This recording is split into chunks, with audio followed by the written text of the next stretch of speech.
sehingga berguna ketika kita berada di hadapan Allah Subhanahu wa taala, bahwa kita berusaha untuk berilmu supaya kita mengetahui apa yang harus kita kerjakan dan supaya amalan kita dibangun di atas ilmu yang sahih. Oleh itu patut kita bersyukur kepadanya, karena jarang-jarang yang mendapatkannya. Alhamdulillah kita diberikan di antara sekian yang Allah berikan.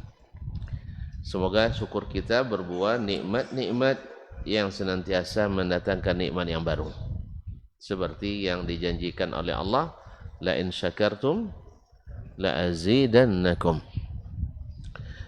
Para masyayikh, para hadirin wal hadirat yang saya muliakan, yang saya hormati dan yang saya cintai, sekali lagi dan terus kita ulang-ulang untuk selalu bersalawat dan salam kepada manusia terbaik yang dijadikan Allah sebagai suri tauladan bagi setiap insan yang ingin berjumpa dengan Allah Tabaraka wa Ta'ala dalam keadaan yang menyenangkan, menggembirakan. Bagaimana tidak? Karena akhlaknya adalah Al-Quranul Karim. Kana khuluquhu Al-Quran. Dan siapa yang mengikuti Al-Quran dan hadis Nabi tak sesat selamanya. Oleh itu sekali lagi kita berharap mudah-mudahan salawat dan salam kita membuat kita sentiasa setia berada di jalannya. Ma'asyiral muslimin, ma'asyiral muslimat, hadirin wal hadirat wal musyahidin wal musyahidan. Kita lanjutkan masih berkaitan dengan adabul alimi fi nafsihi. Bab tentang adab seorang ulama, seorang alim pada dirinya, sampai pada adab yang terakhir yang disebutkan oleh Al-Imam Ibnu Jama'ah rahmatullahi alaihi. Nanti selepas itu masuk pada adabul alim fi darsihi, adab seorang ulama dalam pelajaran yang diberikannya. Nah, sekarang masih adab pada dirinya, bagaimana dia bersikap, berkepribadian yang sudah disebutkan oleh Syekh kemarin dengan sifat-sifat yang terpuji. Anda yang ke-12, qala rahimahullah ta'ala al-ishtighalu bit-tasnif wa at-ta'lib, yani ats-tsaniya asyar. Qala al-muallif, berkata penulis, ats-tsaniya asyar, dan adab yang ke-12 di antara adabul alim fi nafsihi, adab seorang ulama pada dirinya. Nah, sekarang kita pelajari adab mereka, besok kita yang menjadi mereka. Sah? Nah, jadi sebelum menjadi, pelajari adabnya dulu supaya nanti tidak terlambat pula. Maka di antara adabul alim adalah al-ishtighalu bit-tasnifi wal jam'i wat ta'lif, yaitu menyibukkan diri, mengisi waktu dengan apa? At-tasnif, yaitu menulis, wal jam'i wat ta'lif, dan mengumpulkan sebanyak mungkin ilmu dan referensi, wat ta'lif, dan membukukannya. Jadi seorang ulama mesti ada tulisan yang diwariskan kepada orang yang sesudahnya. Nah, itulah yang membuat nama-nama para ulama-ulama kita sampai hari ini dikenang. Sebutlah misalnya seperti Imam Al-Bukhari, ada kitabnya namanya Sahih Al-Bukhari. Imam Muslim, namanya Sahih Muslim. Imam Abu Dawud As-Sijistani, Nama kitabnya Sunan Abi Dawud. Imam At-Tirmizi, apa nama kitabnya? Jami' At-Tirmizi. Tapi karena selalu berkawan sama Sunan, dibagi nama Sunan. Hanya sebenarnya namanya Jami', tapi dia berkawan sama Sunan disebut Sunan.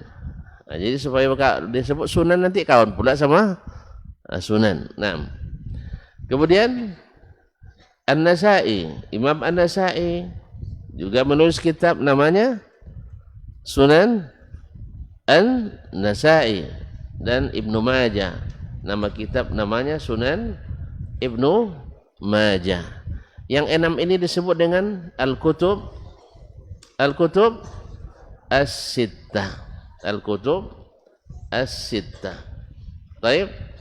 Siapa yang bisa mengulang kembali Al-Kutub As-Sittah? Tunjuk tangan. Hah? Tak boleh Ustaz dia?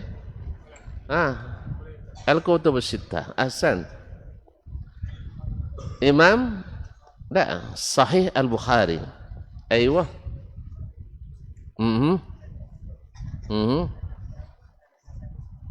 Masya Allah. Silakan.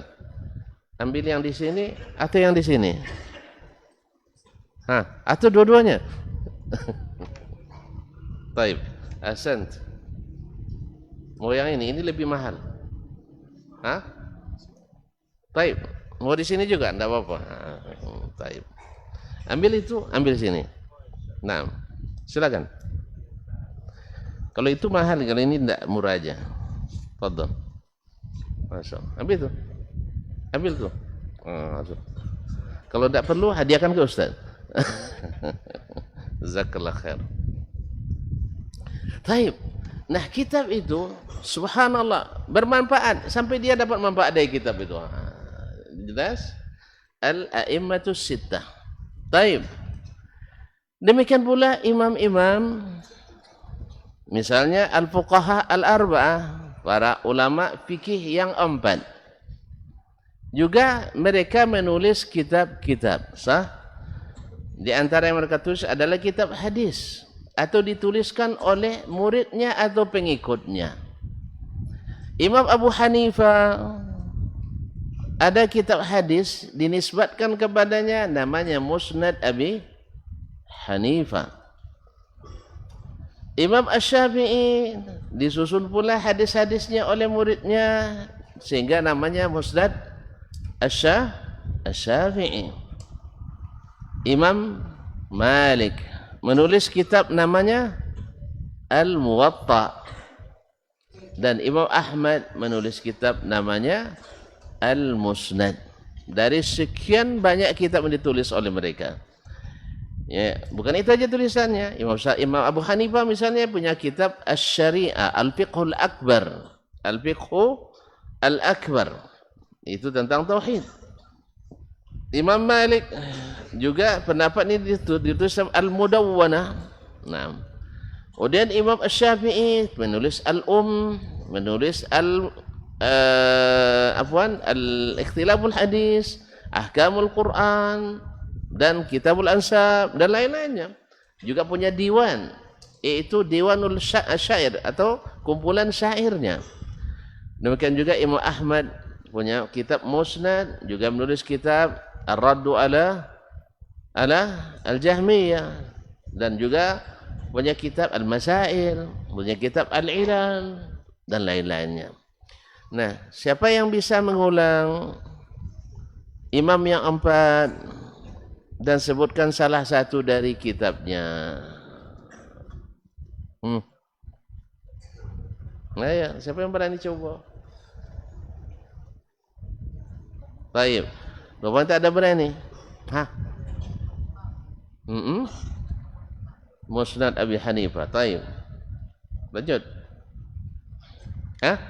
Yang Malik. Jangan ditunjukkan. Nanti diminta hadiah meriah. Baik. Imam Malik. Nama kitabnya?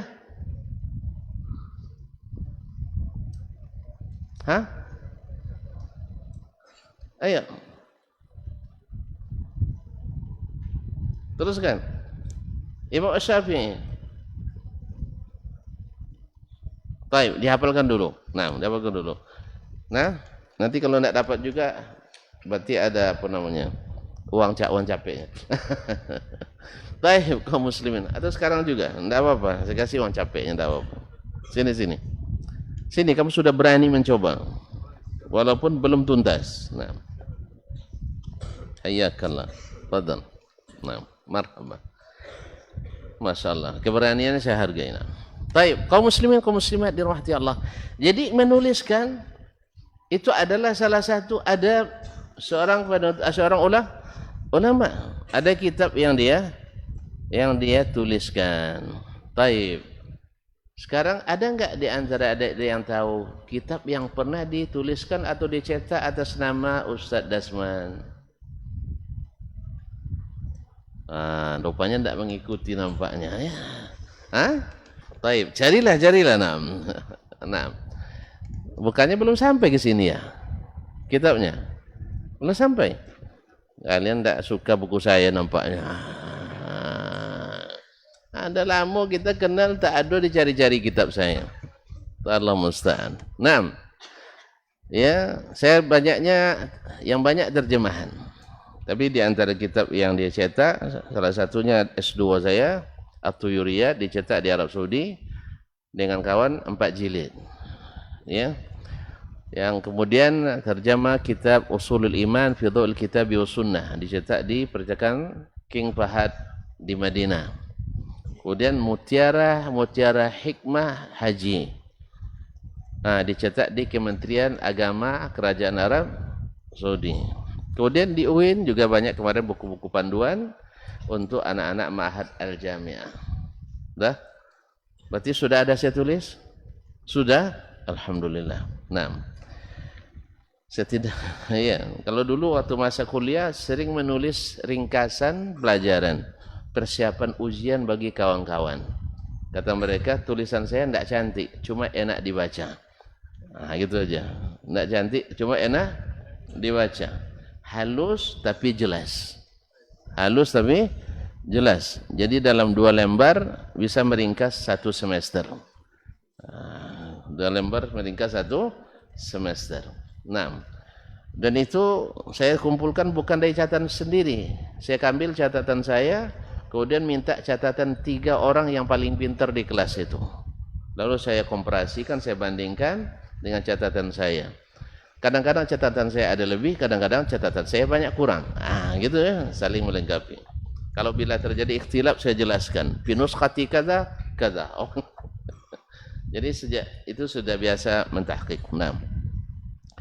Baik, ikhwani, akhwati billah, kaum muslimin dan muslimat dirahmati Allah. Fa innahu, kan apa namanya? Yaitu harus mengisi waktu dengan atau menyiapkan waktu untuk menulis. Ya, sekarang kita menulis pelajaran, besok menulis ilmu yang sudah kita kumpulkan. Nah, siapa yang banyak mengumpulkan bahan semasa belajar ini, semakin mudah bangun. Ibarat membangun rumah, ibarat membangun tempat rumah, semakin banyak yang dikumpulkan masa sekolah, uangnya, bahannya semakin besar rumah bisa kita bangun. Tapi kalau sejak di sekolah malas-malas, bahannya tak dikumpul, maka akhirnya yang kita tulis pun tidak bisa besar. Baik. Makanya dari sekarang jangan lupa menulis. Nah, jangan lupa menulis. Kalau tidak menulis, menghafal, merekam. Kalau ada yang jenisnya bisa menghafal sekali dengar langsung hafal, itu bagus. Tidak nulis pun tidak masalah. Sebab dulu Imam Ad-Daraqutni rahimahullah, dia tidak nulis di majelis, tetapi pas sampai di pondok, di asrama, yang menulis membetulkan tulisannya dari hafalannya. Berarti hafalannya lebih dhabit dari tulisan kawannya. Ada yang begitu? Tunjuk tangan. Tidak ada. Jadi kalau gitu kita terpaksa menulis. Tidak bisa menulis semuanya, yang ringkasannya, poin-poinnya. Jelas? Baik. Nah, gimana kata Syekh? Menulis, lakin ma'atamamil fadilati wa kamalil ahliyah. Tentu saja setelah sempurna kita memiliki keutamaan. wa kamalil ahliyah, dan punya keahlian dan profesionalitas. Misalnya yang nanti masuk di jurusan syariah, dia betul-betul sudah ahli di fikihnya. Ya, ahli di fikih. Nanti yang masuk jurusan hadis, yang memang ahli di hadisnya, yang masuk jurusan sejarah, ahli di sejarah. Nah, itu yang membuat kita mudah menulis. Awalnya sederhana. Misalnya Imam Ibnu Salah rahmatullahi alaihi. Beliau dulu di Damaskus mengajarkan di madrasah la ilaha illallah an-nizamiyah. Dia mengajarkan ulumul hadis. Lalu dia tulis bahan-bahan ajar itu. Kalau sekarang bahasanya bahan-bahan kuliah, diktat. Nah, tulisannya ini ternyata bermutu tinggi. Karena diajarkannya bertahun-tahun, dia tambahkan, dia revisi, dia perbaiki, sehingga menjadi kitab mustalah hadis paling muktamad di dunia sampai hari ini. Nah, apa nama kitabnya? Yang tunjuk tangan. Nah, kitab Imam Ibnu Salah menjadi kitab rujukan utama dalam ilmu mustalah hadis. Padahal beliau sudah wafat tahun 640 643. Dah lama atau masih baru? Sudah lama sekali. Naam. Nah, itu sudah ditulisnya sejak zaman itu sampai hari ini masih menjadi rujukan utama kitab-kitab mustalah hadis. Ya. Dari kitab ini lahir ratusan kitab. Dari kitab ini lahir ratusan kitab yang asalnya hanya bahan-bahan kuliah, bahan-bahan ceramah ulumul hadis. Subhanallah. Jadi kadang-kadang sederhana tetapi bermakna. Sederhana dan tapi bermakna. Dari kitab itu lahir ratusan kitab ulama-ulama besar. Nah, tolong dengar baik-baik. Di antaranya adalah Taqrib Ulum Ibn Salah oleh Imam An-Nawawi. Jelas? Nah, kitab Taqrib Imam An-Nawawi ini disarah pula lagi oleh Imam As-Suyuti dalam kitabnya Tadribur Rawi, Syarhu Taqribin Nawawi. Jadi pula kitab ini kitab mustalah hadis terlengkap dan terluas. Namanya apa tadi?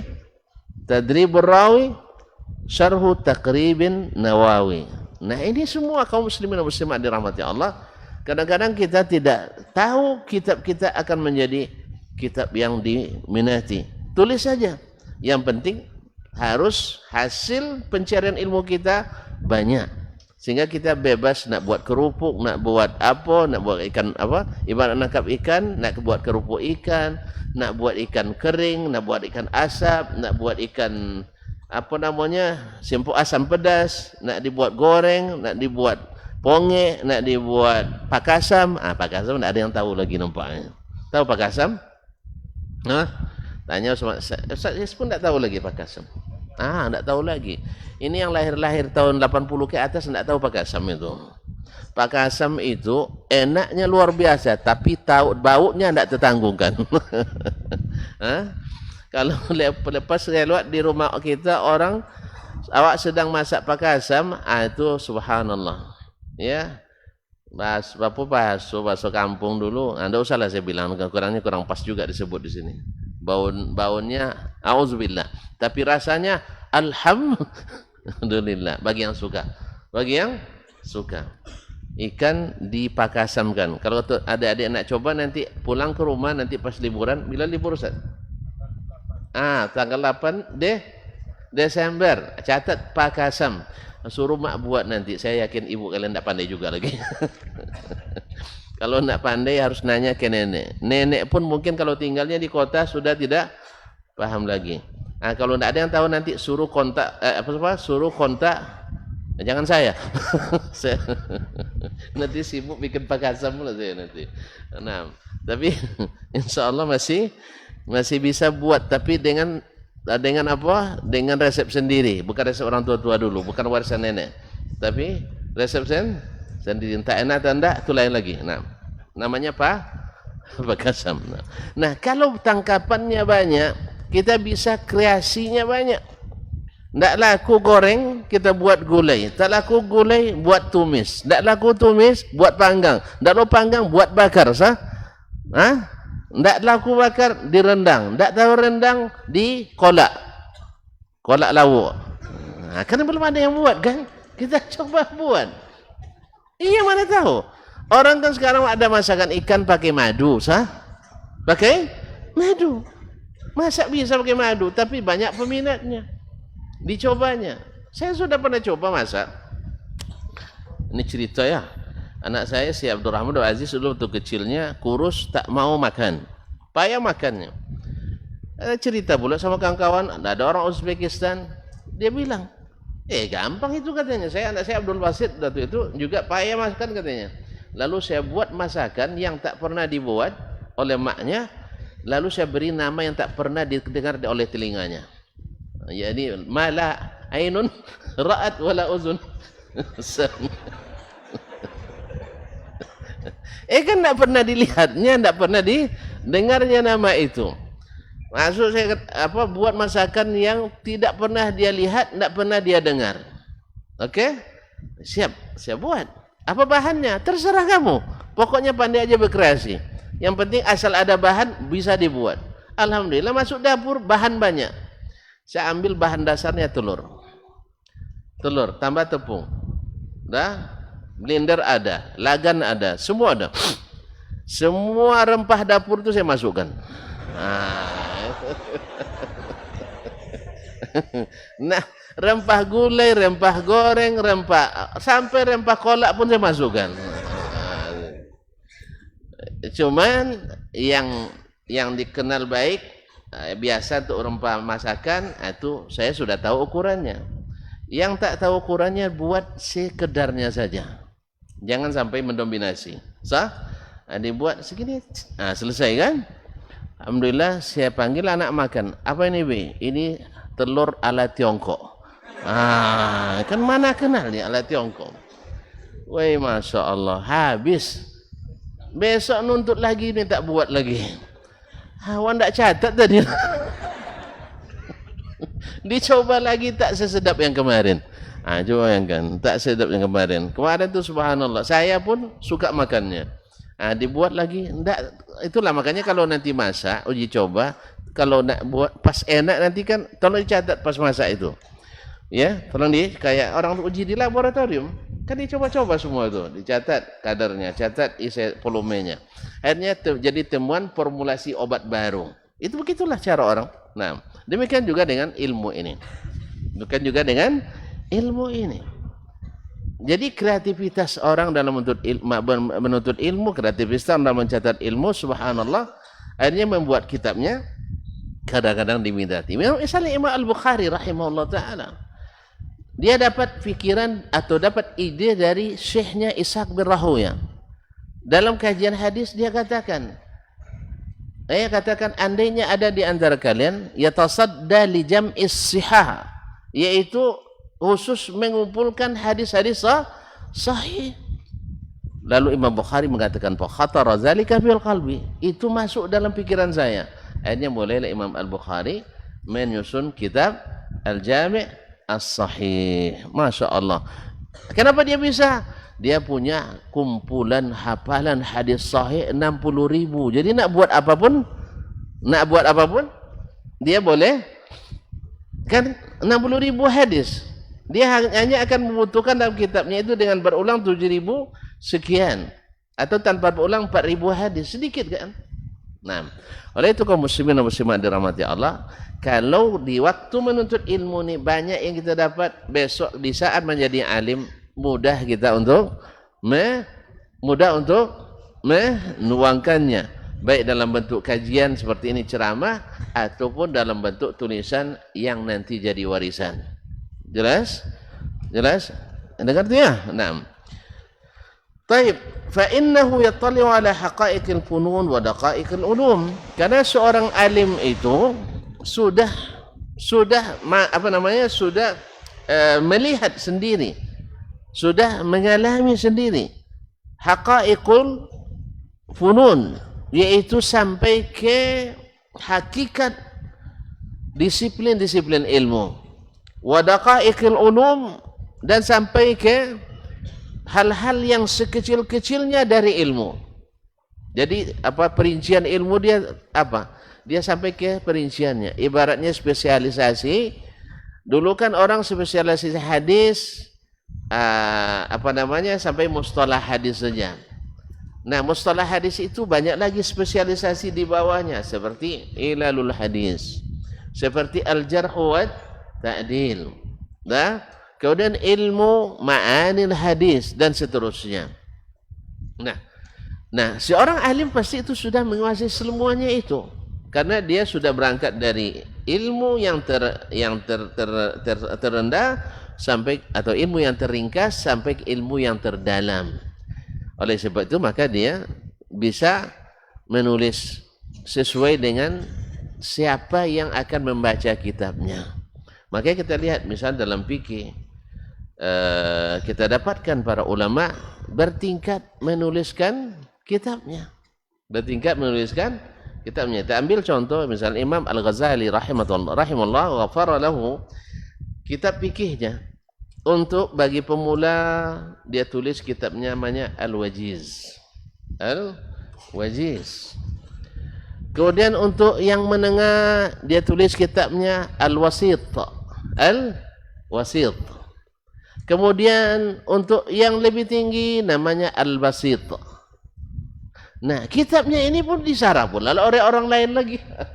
Disarah lagi oleh orang lain, seperti Ar-Rafi mensyarah kitab Al-Wajiz dalam Fathul Aziz Syarhul Wajiz. Masyaallah. Datang pula Ibn Rif'ah Asy-Syafi'i Al-Misri mensyarah pula kitab Al-Wasit dalam Al-Matlabul Ali Syarh Wasitil Ghazali, dan seterusnya. Jadi ikhwani kaum muslimin dan muslimat dirahmati Allah Subhanahu wa taala, menulis itu merupakan salah satu cara seseorang menyambung silsilah ilmu dengan dirinya. Nah, termasuk imam kita Ibnu Jama'ah ini menulis Tazkiratu As-Sami' wal Mutakallim fi Adabil Alim wal Muta'allim. Walaupun kitab tentang adab banyak ditulis orang sebelum beliau, kan banyak ditulis. Ada Imam Al-Khatib Al-Baghdadi menulis kitab namanya Al-Jami' li Akhlaqir Rawi was-Sami'. Imam Ibn Abdul Bar menulis Jami'u Bayanil Ilmi wa Fadli. Kemudian banyak lagi Adabul Mujalasati wal Hiwar, Adabul Munazara, Al-Adabul Mufrad Imam Al-Bukhari. Tapi dia tetap menulis. Kenapa? Dia punya bahan. Yang suka berisnad, Adabul Mufrad lil Bukhari. Yang kemudian masing-masing kita yang namanya ilmu dan medan ilmu itu punya dinamika, berubah-ubah, maka akan tetap ada kreativitas, akan ada karya-karya yang menyesuaikan dengan situasi dan kondisi masyarakat di mana seorang alim itu berada. Nah, lil ihtiyaji ila kathrati taftisi wal mutala'ah wat tanqib wal muraja'ah. Karena apa harus dia menulis? Karena menulis itu membuat dia harus sering membolak-balik referensi, memeriksa kitab. Nah, memeriksa kitab itu tahu enggak tuan-tuan? Melahirkan ilmu baru, dibaca lagi, ditelaah lagi. Nah, wal mutala'ah, dan banyak menelaah, wat tanqibi wal muraja'ah. Ya, tadi membolak-balik, sekarang menyelam ke dalam kitab-kitab tersebut. Wal muraja'ah, dan muraja'ah ilmu, dan itu semua menguatkan ilmu kita. Wa huwa kama qala al-Khatib al-Baghdadi, seperti yang dikatakan oleh Imam Al-Khatib Al-Baghdadi. Siapa nama Imam Al-Baghdadi? Abu Bakar Ahmad ibn Thabit Al-Khatib Al-Baghdadi wafat 460 63 di Baghdad. Di antara kitabnya yang paling terkenal adalah Tarikhu Baghdad. Baik. Apa kata beliau? Yusabbitul hifdha. Menulis itu menguatkan hafalan. Sambil menulis kita menghafalkan. Kemarin dah mulai lupa, ketika menyalin kembali, ingat kembali. Sahih? Makanya nanti sebelum ujian ada baiknya baca catatan, kemudian buat ringkasan. Dalam mencatat ringkasan pasti kita baca asalnya. Itu sudah mengingatkan kita. Habis itu bawa ringkasan. Ringkasan itu yang asalnya 20 halaman sekarang tinggal satu halaman, bisa dibawa kemanapun pergi. Kalau kami di Madinah sambil antri di dapur umum, kan antri kan ribuan orang, antrian di situ, sambil antri kadang antri sejam pula. Lah bunyi gawang-gawang pawi, lah, ya saya zaman beliau tidak lama antri ya, lama juga antri.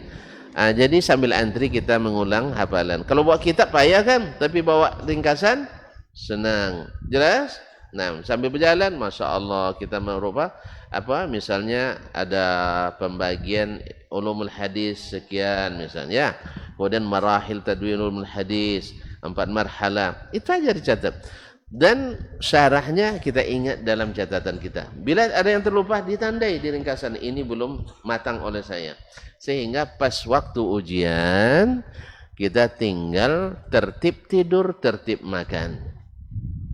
Gitu. Jangan malam ujian tidak tidur, besok tidur di ruang ujian. Mana akan lulus kita? Jelas? Makanya di hari-hari biasa tak apalah lambat-lambat sikit tidur untuk menghafal. Ya.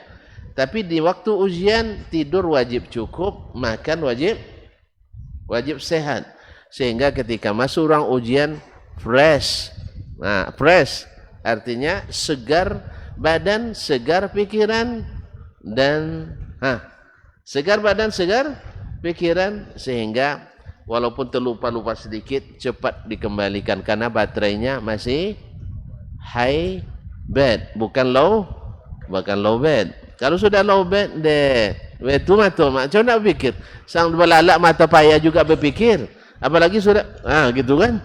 Jadi oleh sebab itu maka mencatat itu adalah sangat membantu kita dalam berilmu.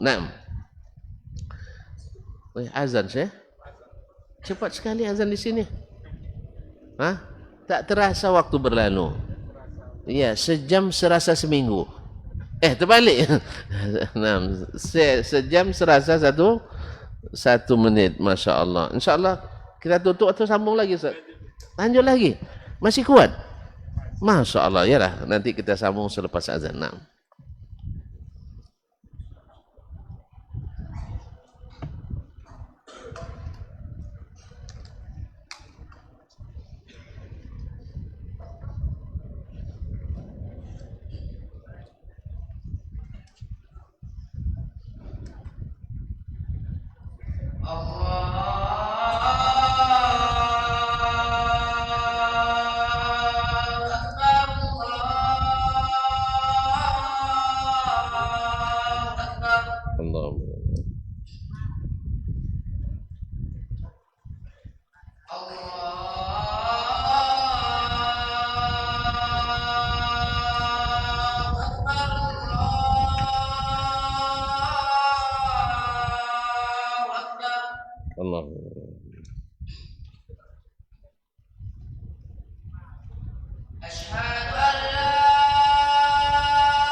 Asyhadu an la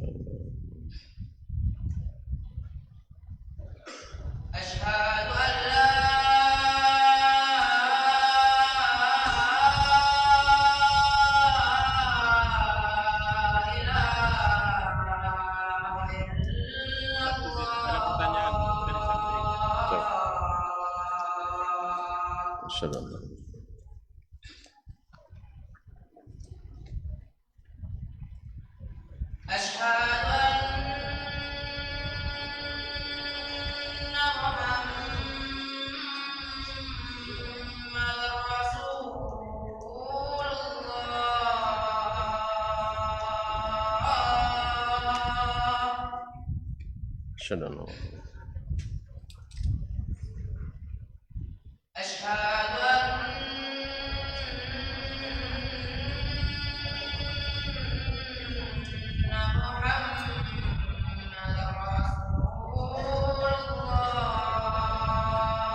Baik, kaum muslimin, kaum muslimat yang rahmati Allah, kita selesaikan.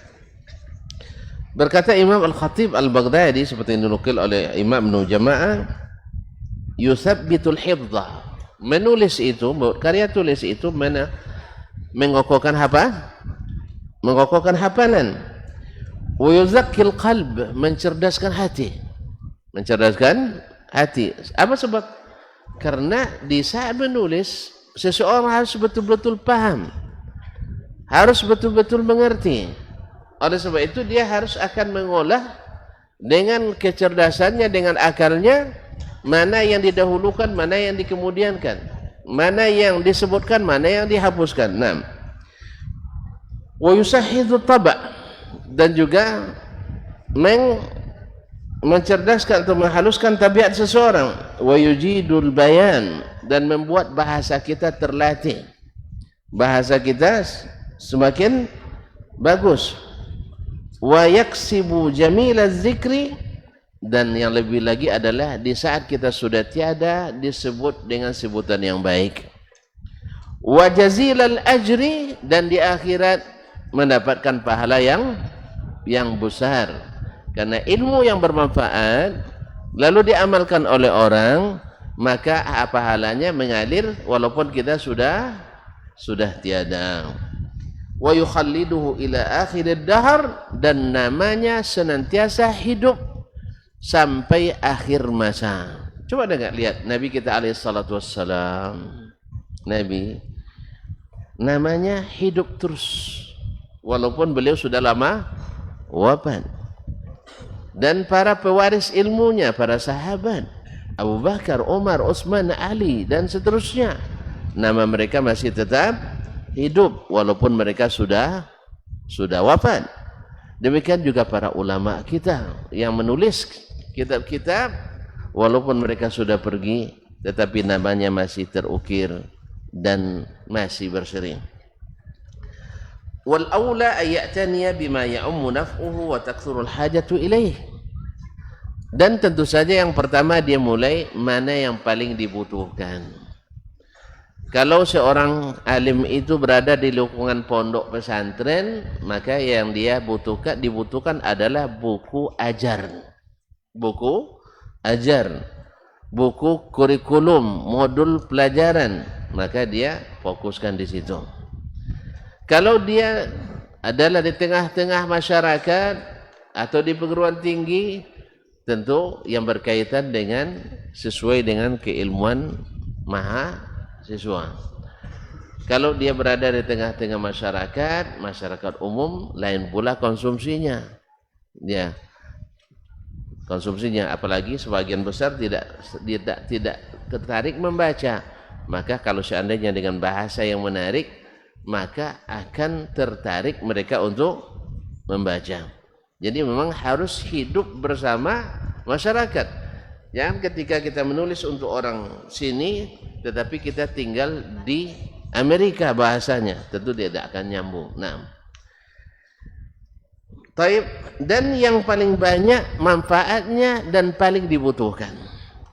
Tentu saja paling banyak manfaatnya adalah ilmu Al-Quran dan Sunnah Nabi Sallallahu Alaihi Wasallam, dan itu yang paling dibutuhkan. Kemudian yang berkaitan dengan hajat, dengan kebutuhan utama pokok umat manusia. Waliyakun i'tina'uhu bima lam yusbaq ila tasnifihi. Dan kalau bisa, belum ada orang yang menulis seperti itu. Belum ada orang yang menulis seperti itu, sehingga menjadi kitab yang dirujuk dalam bab itu. Mutaharriyan idahal ibarah bi ta'lifihi, memilihkan kalimat-kalimat yang jelas, yang mudah dipahami, tidak bahasa berbelit-belit. Kadang satu halaman tidak ada koma, tidak ada titiknya, jadi orang terpaksa ngulang 10 kali tidak paham. Maka tanda baca, koma, titik, dua detik, koma dan sebagainya, itu sangat penting dalam sebuah tulisan supaya orang bisa paham di mana harus berhenti, di mana harus berhenti sejenak. Nah,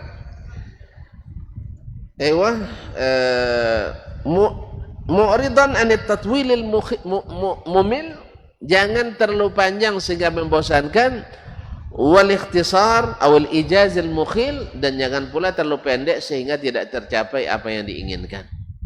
Nah, ma'i'ta'i kulli musannafin ma yaliqu bihi, dengan tetap memberikan setiap buku yang ditulis sesuatu yang layak baginya. Wala yukhriju tasnifahu min yadihi qabla tahzibihi wa taqriri an-nadhari fihi wa tartibihi. Dan usahakan jangan sampai dipublish dulu, jangan dicetak dulu, jangan disebar dulu sebelum direvisi, dibaca berulang-ulang dan diperbaiki. Ya, jangan langsung. Soalnya banyak hal-hal yang harus diperbaiki. Taib.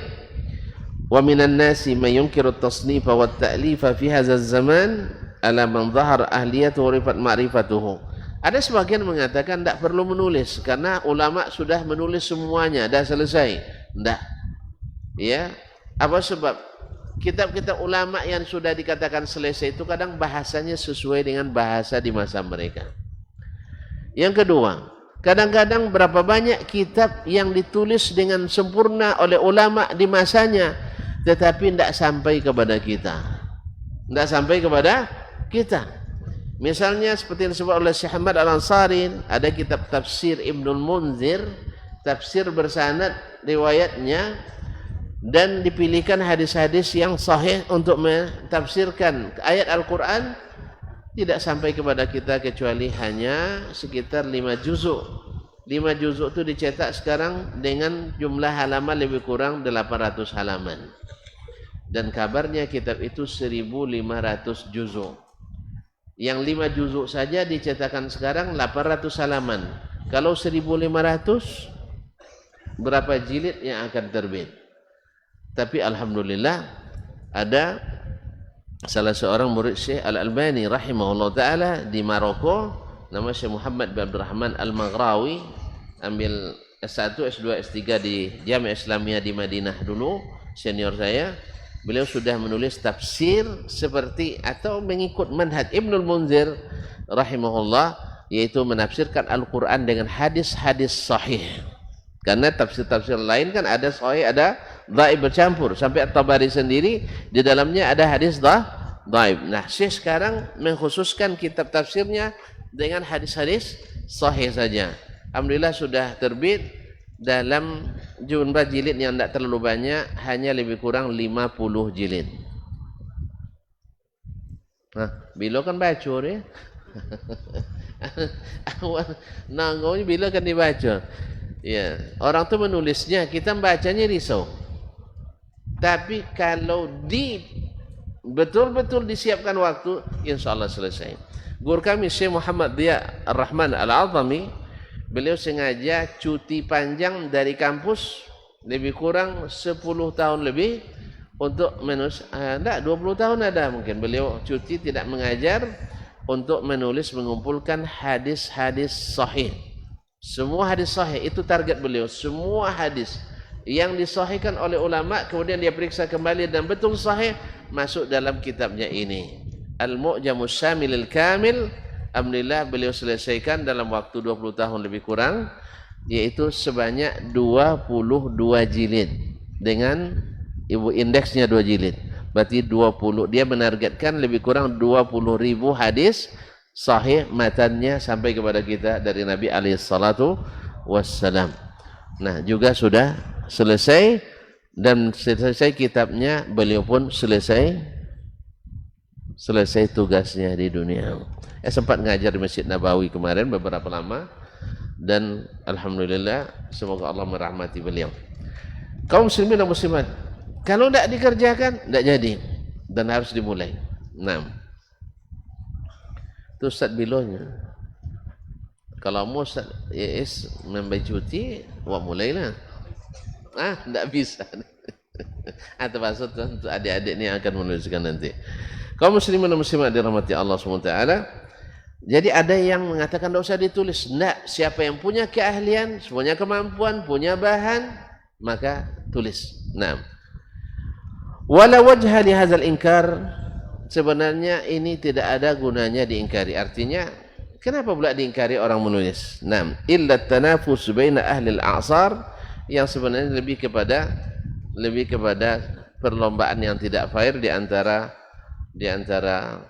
para penuntut ilmu. Wa illa faman iza tasarrafa fi midadihi wa waraqihi bi kitabi ma sya'a min asy'ari aw hikayatin mubahatin aw ghairi zalik la yunkaru alaihi. Sebab ada orang yang menggunakan tintanya, menggunakan penanya untuk menuliskan hikayat-hikayat, syair-syair, ya, yang dibolehkan tapi tidak diingkari. Masa orang yang menuliskan ilmu diingkari? Itu alasan Syekh. La yunkaru alaihi falima idza tasarrafa fihi bi taswidi ma yuntafa'u bihi min ulumi syari'ati yunkaru wa yustahjan. Kenapa diingkari dan direndahkan orang yang menuliskan yang berkaitan dengan ilmu syariat? Ini juga sama dengan kenapa diingkari? Amma man lam yata'ahhal lidzalik, adapun orang yang belum memiliki keahlian, fal ingkaru alaihi muttaji. Ini memang ditahan dulu. Yang belum punya keahlian ditahan dulu. Sebab tidak sedikit sekarang seperti kata Syekh Sufyan Al-Hakami dalam urjuzahnya, wa kam min kitabin haqquhu an tutlafa. Ada banyak kitab kalau tidak ditulis lebih bagus, karena menimbulkan masalah, menyesatkan, dan penuh dengan subuhat. Ada juga kitab seperti itu ditulis orang yang isinya subuhat. Orang dah mantap dengan syariat, tiba-tiba datang kitab menggoyahkannya lagi. Orang dah mantap menerapkan sunnah Nabi, datang ini kitab membuatnya longgar lagi. Orang dah mantap untuk hijrah, untuk meninggalkan hal-hal yang membuat dosa, datang lagi kitab menghalalkannya lagi. Sehingga akhirnya menjadi kitabu as-subuhat yang seperti ini. Lebih baik disimpan dan tidak dipublikasikan. Ya banyak kitab-kitab seperti kalau yang dulu-dulu ada seperti kitab Al-Futuhat Al-Makkiyah Ibnu Arabi, kitab tasawuf fulan dan fulan, banyak yang isinya menyesatkan, Al-Fusus dan sebagainya. Nah, lebih baik tidak ditulis. Tapi apa boleh buat? Nah, sudah ditulis dan kalau kita ketemu kita simpan saja, tak usah dibaca karena bisa merusak ilmu yang sahih. Naam, lima yatadamu minal jahli, karena di dalamnya terdapat kejahilan, wa taghriri man yaqifu ala dzalika at-tasnif bihi, dan orang yang membacanya tertipu kadang-kadang dengan gelar, kadang-kadang dengan nama besar, kadang-kadang dengan nama tenar. Naam, wa likaunihi yudayyi'u zamanahu fima lam yutqinhu, sebab orang ini telah membuang-buang waktu pada sesuatu yang dia bukan profesinya. Naam, wa yada'ul itqan allazi ahra bihi minhu, dan meninggalkan sesuatu yang sebenarnya dia lebih berprofesi, yaitu menuntut ilmu dulu dengan baik dan setelah itu baru menuliskannya. Dan sampai di sini wallahu alam. Poinnya adalah bahwa menulis bagi seorang alim itu adalah salah satu adab yang harus dia lakukan, karena dengan itu ilmunya akan bersambung. Ini ada pertanyaan Ustaz, kalau dijawab panjang juga nih. Hah? 20 pertanyaannya. Saya ringkas saja, saya tidak pandai jawab ringkas-ringkas. Baik. Pertama, apa pengaruh bahaya berhutang dan dampak-dampaknya? Dampak-dampak jamak ini banyak.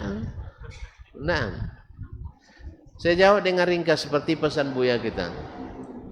Nah, ad-dainu seperti dikatakan khizyun bin nahar wa hammun bil lail.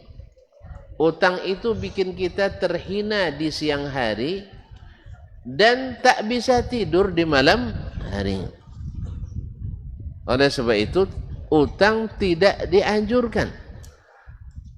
Jadi makanya ketika bicara sebagian ustaz, ketika bicara tentang kartu kredit, kan canggih namanya itu, bisa belanja dimanapun walaupun uang belum ada.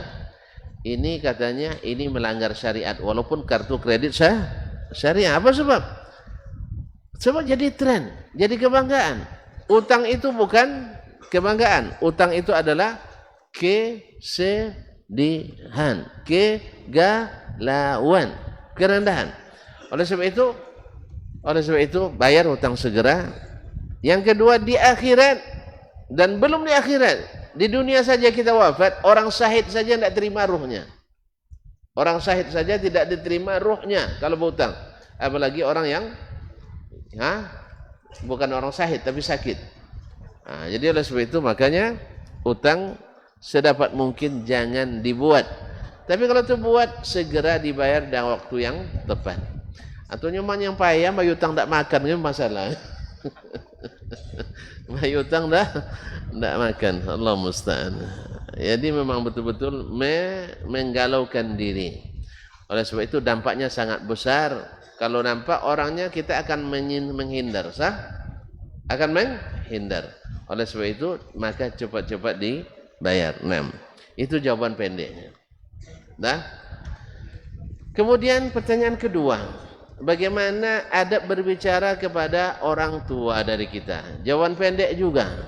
Ya, nasihat Abbas bin Abdul Muttalib kepada anaknya Abbas, kepada anaknya Abdullah ibnu Abdul Muttalib ketika Abdullah diangkat oleh Umar bin Khattab khalifah Jadi dia angkat Abdullah bin Abbas sebagai anggota Dewan Penasehat.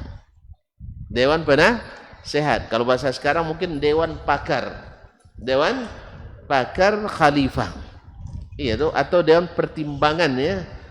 Dewan Pertimbangan Khalifah. Semua anggotanya orang-orang tua dari Muhajirin dan Ansar. Ya, seperti Sa'ad bin Abi Waqqas, ya seperti Utsman bin Affan, seperti Abdurrahman ibn Auf. Ya, ini orang-orang dijamin masuk surga semua tuh. Jelas? Muncul pula Abdullah bin Abbas di situ yang umurnya baru 18 tahun.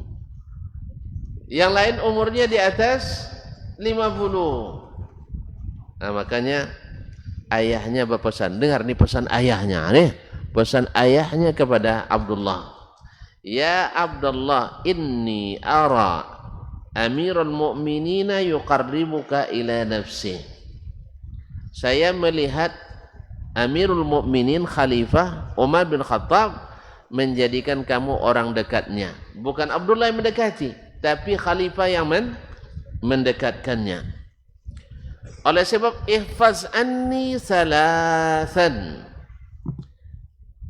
kamu hafal baik-baik 3 perkara dari ayah. Pesan ayah 3 kepadamu. Apa yang pertama? Ada yang tahu yang pertama? Tidak ada yang tahu ya. La tubadirhu bil kalam hatta yatluba minka. Jangan langsung bercakap sebelum diminta. Sebelum diizinkan, diminta berbicara. Apa sebab? Di situ banyak orang-orang tua. Nah, adab ya. Jadi kalau nanti di majelis tuh ada mama, ada apa, ya, ada abang. Kalau musyawarah biarkan mereka dulu berbicara. Kita tidak apa-apa terakhir. Kadang-kadang terakhir tuh khitamuhu misk. Woi, kita jadi penutup dengan kasturi, wangi, semerbak. Jelas? Biar kita yang terakhir. Ini pesannya. Dan Nabi SAW pernah datang kepadanya 3 orang adik-beradik Banil Muhayyisah. Lalu yang paling kecil bercakap, kata Nabi, kabir, kabir. Jangan kamu dulu, abangmu dulu. Abang dulu. Jelas? Kemarin kami rapat pula di Jakarta. Syekh bilang, man akbarukum sinnan. Nah, siapa di antara kalian yang hadir ini yang paling tua? Tidak ada pula yang ngomong, sebagian kawan nganggap dia paling tua, maju pula dia dulu. Padahal tapi ada yang tapi Syekh bilang enggak, siapa yang paling tua? Akhirnya ditanya tanggal lahirnya, ternyata saya yang paling tua. Malu juga awak paling tua, awak mau muda kan? Ternyata paling tua di situ. Maka kata Syekh, tafadhal ya Dr. Dasman, anta tatahaddas awalan. Ya, dipersilakan bicara dulu. Karena memang itulah adab majlis. Adab majlis. Maka kata Abdullah, ayah Abdullah, la tubadir bil kalam hatta yu'zana lak atau hatta yutlaba mink. Jangan kau mulai bercakap sebelum diizinkan atau sebelum diminta. Ini pesan pertama. Pesan kedua, la tufsi lahu sirra. La tufsi lahu sirra. Jangan engkau bocorkan rahasianya. Kita berbicara itu ada hal-hal yang patut dirahasiakan. Kalau enggak nama Dewan Penasehat namanya. Kalau membocorkan rahasia, maka kalau ada yang bilang ada bocoran berita dari istana, dari sumber yang dapat dipercaya, ini sumber pengkhianat. Nah, sumber pengkhianat yang tak boleh dipercaya. Karena yang dapat dipercaya tidak membocorkan. Al-majalisu bil amanat. Al-majalisu bil amanat. Majlis-majlis itu mesti dengan amanah. Kalau tidak amanah, jangan ikut majlis rahasia itu. Baik. Yang ketiga. Yang kedua apa tadi? Jangan buka rahasianya ke depan orang. Ya kalau rahasia jangan disampaikan. Kan tidak semuanya rahasia. Kan ada yang rahasia itu jangan dibocorkan. Yang ketiga, apa yang ketiga ya? Ada yang tahu? Ada yang tahu? Ini kan yang sangat riskan selalu kalau berhadapan dengan pemimpin-pemimpin, pejabat-pejabat. Sering orang yang tak bertakwa kerjanya di sini membuat pembusukan. Apa namanya?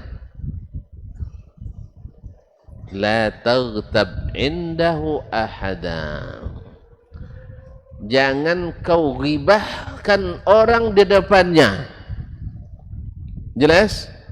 Jangan buruk-burukkan orang di depan pemimpin. Banyak enggak orang melakukan hari ini? Enggak terhitung lagi. Enggak bertanya pemimpin dah mulai, dia mulai. Itu jadi boleh bapaknya. Nah, itu bahaya. Nah, ini adab ini yang hampir-hampir luput dari majelis-majelis kita hari ini. Dari orang-orang yang suka mendekati pemimpin. Kenapa jangan ghibah di depan pemimpin? Pemimpin itu punya hak eksekusi. Dia punya kekuasaan. Salah-salah ngomong antum nanti tentang si fulan di depannya langsung dijemput dan dipenjara. Padahal dia sama sekali tidak bersalah. Cuman gara-gara ghibah ini akhirnya terhasutlah pemimpin tersebut sehingga hak yang seharusnya diberikan tidak jadi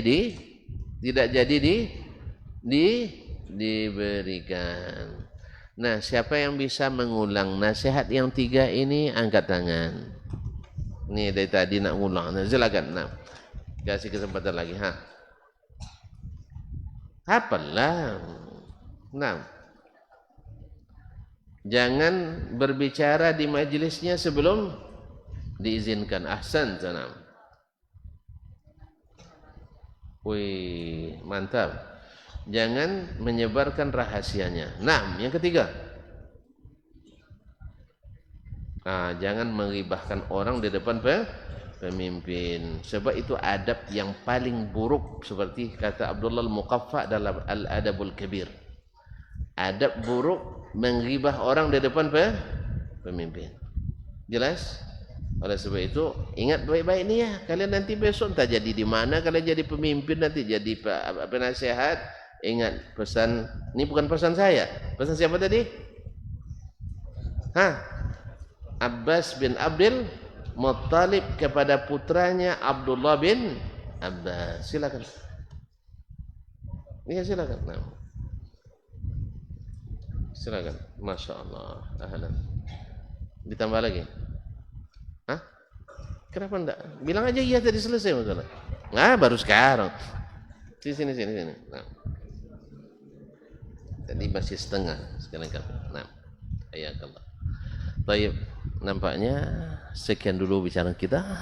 Nah, sampai bertemu lagi di lain waktu, di tempat yang sama, di gelombang yang sama.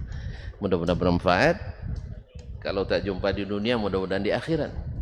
Amin ya rabbal alamin. Wa subhanakallah bihamdik. Asyhadu an la ilaha illa anta astaghfiruka wa atubu ilaik. Wassalamualaikum warahmatullahi wabarakatuh.